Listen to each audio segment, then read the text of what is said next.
Hello et bienvenue sur cette nouvelle vidéo. Aujourd'hui, on va aborder le travail à la maison et particulièrement pour les entrepreneurs. C'est pas toujours simple lorsqu'on ne sait pas forcément par où commencer ou comment s'organiser. Ça peut être une grande liberté que de le faire, comme un véritable inconvénient si on n'arrive pas à se gérer et à s'organiser. Donc voilà quelques conseils qui arrivent tout de suite.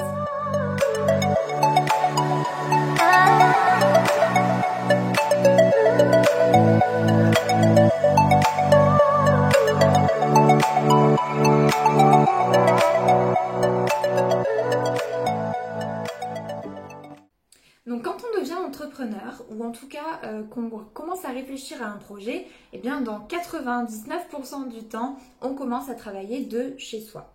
C'est quelque chose qu'on n'a pas forcément l'habitude de faire, surtout quand on a eu un poste salarié avant. Donc il y a quelques règles très simples à suivre pour que ça se passe au mieux. La toute première des choses, j'ai envie de dire que c'est de savourer cette liberté que de pouvoir choisir vos horaires. Donc organisez-vous en fonction de vos envies et de votre rythme biologique également. Je m'explique. Si le matin, vous avez pour habitude de vous lever très tôt, mais que vous sentez que ça ne correspond pas forcément à votre cycle biologique, que vous sentez très fatigué, que vous n'êtes de toute façon pas productif le matin, ça ne sert à rien de vous mettre le réveil à 5h ou à 7h du matin. Si dans tous les cas vous n'êtes pas productif, il vaut mieux décaler votre journée et commencer à travailler un petit peu plus tard, quitte à finir la journée un petit peu plus tard. Adaptez-vous à votre rythme biologique et pas forcément aux idées que vous avez en tête ou en tout cas à un modèle salarié que l'on peut avoir des heures de travail. La deuxième des choses, c'est tout simplement de se mettre en condition. Alors ça peut paraître logique et on l'entend régulièrement, mais j'en connais encore beaucoup qui ne le font pas. Et c'est de se mettre en condition de travail tout simplement. Si vous passez votre journée en pyjama pour travailler, alors certes vous allez être très confortable, mais je vous assure que vous allez être beaucoup moins productif. Ça peut paraître bête, mais c'est vraiment une réalité. Le fait de s'habiller, je ne vous dis pas de vous tirer à 4 épingles, de vous mettre en costard, mais de s'habiller à un minimum, de se maquiller, de se préparer pour les filles, vraiment de se mettre en condition comme si on allait au travail. Ça nous permet d'avoir une certaine posture, un certain cadre dans nos activités et d'être beaucoup plus productif. C'est validé, assuré, ça marche avec tout le monde. La troisième des choses que je voulais aborder, c'est le fait de pouvoir bouger. Encore une fois, c'est une liberté que de ne pas avoir, d'être au bureau et de ne pas avoir un bureau ou un espace de travail attitré. Vous êtes chez vous, profitez, exploitez les 4 recoins de votre maison.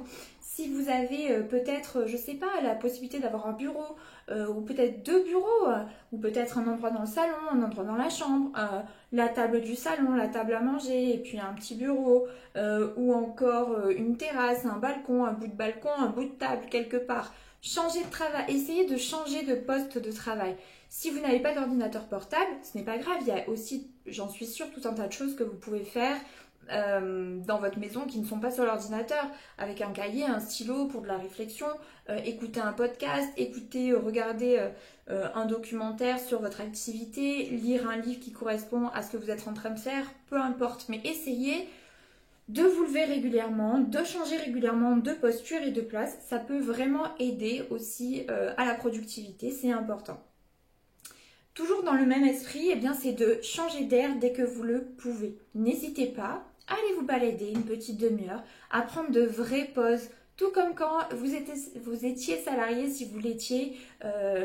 C'est pas pour rien que c'est mis en place, c'est parce qu'on en a besoin. On a besoin de faire des pauses, même si c'est 10 minutes, 15 minutes, eh bien de prendre l'air. Sortez en bas, faites le tour de votre pâté de maison, descendez juste dans la rue, faites 3 allers-retours et vous remontez. Ça fait du bien, ça vous aère, ça vous permet de penser un peu à autre chose. Et c'est quelque chose qui va aussi booster votre productivité et votre manière de travailler.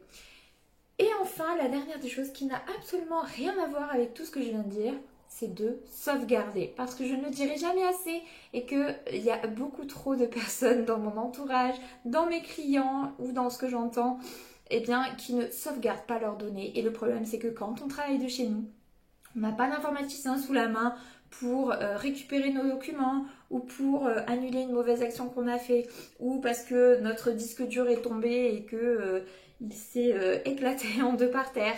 Donc pensez à sauvegarder vos données de toutes les manières possibles.